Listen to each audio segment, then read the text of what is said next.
यहाँ भेटेर चाहिँ अब कता भन्छ गएको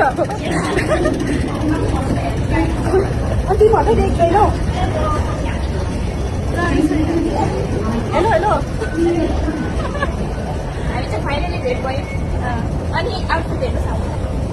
मेरो आउटफिट चाहिँ म एकछिनबाट देखाउँछु ल किनभने मैले चाहिँ फोटो खिचाएको छु नि त सेम लुक हाम्रो चाहिँ योपालि चाहिँ हामी चाहिँ बसभित्र पस्यौँ दुईजना कन्फर्म गर्दैछ एकदम अब हामी चाहिँ यो 9 नम्बर बस पक्रेर चाहिँ गएको अब हामी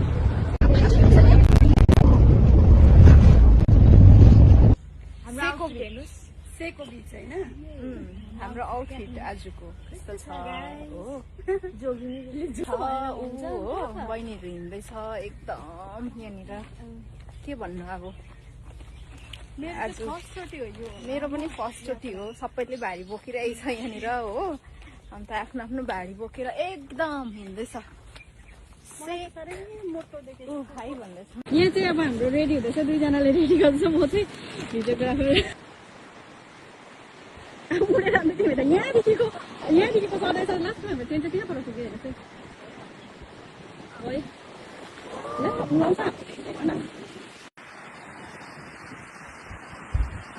म चाहिँ कहाँ जानु अब हुन्छ खानाले खिच्नुभएको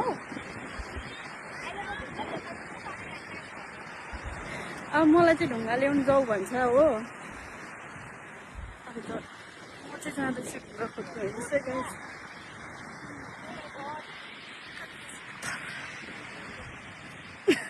हेर्दैछु किन भन्दाखेरि मैले चाहिँ सानो ढुङ्गा बोकेर आएको नि त ढुङ्गा लिएर आयो अघि मैले ल्याएको चाहिँ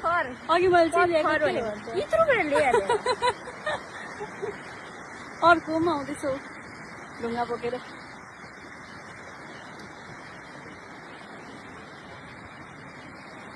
ढुङ्गा देखाइदिनु त ती कस्तो ल्यायो ए त्यसरी बाहिर राख्नु पर्ने यसरी बाहिर खिच्नु पर्ने रहेछ कि तर मैले चाहिँ भित्र राख्दैछु एउटा सानो ढुङ्गा लिएर बाहिर राख्नु पर्ने रहेछ होइन मैले चाहिँ भित्र राखिदिएँ हो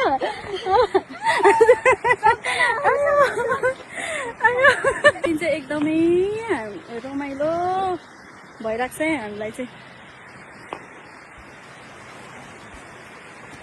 अब चाहिँ हामी घर फर्किएको किन भन्दाखेरि अब म चाहिँ अलिक अहिलेको आउटफिट हेर्नुहोस् है गाइस किन भन्दाखेरि हामीले चाहिँ सबैले चेन्ज गरेको दिदीहरूले चाहिँ ब्ल्याक लाग्छ मलाई चाहिँ व्हाइट आउनु है गाइसहरू झोला यसरी बोकेर जानुपर्छ हो उकालोमा यता हेर है साथीहरू सपना देख अब हामी चाहिँ लागेको घरतिर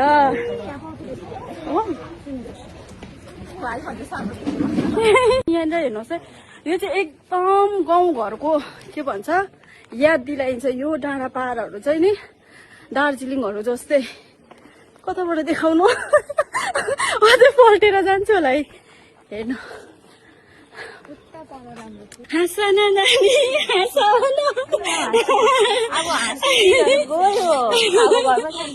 अब भोलिदेखि चाहिँ अब हाम्रो ड्युटी सुरु एकदमै एक हप्ता तिमीहरूले चाहिँ मायामा डुब म चाहिँ एक्लै डुब्दै जाँदैछु यहाँनिर अरू सबै मायामा डुबिरहेको छ म एक्लै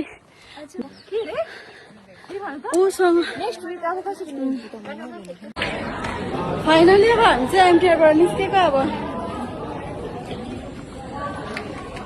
मेरो चाहिँ घर आयो मेरो घर आइपुग्यो अब चाहिँ हामी गएको एन्ट्रेन्स स्टेसन हो यो चाहिँ हाम्रो लास्ट म तर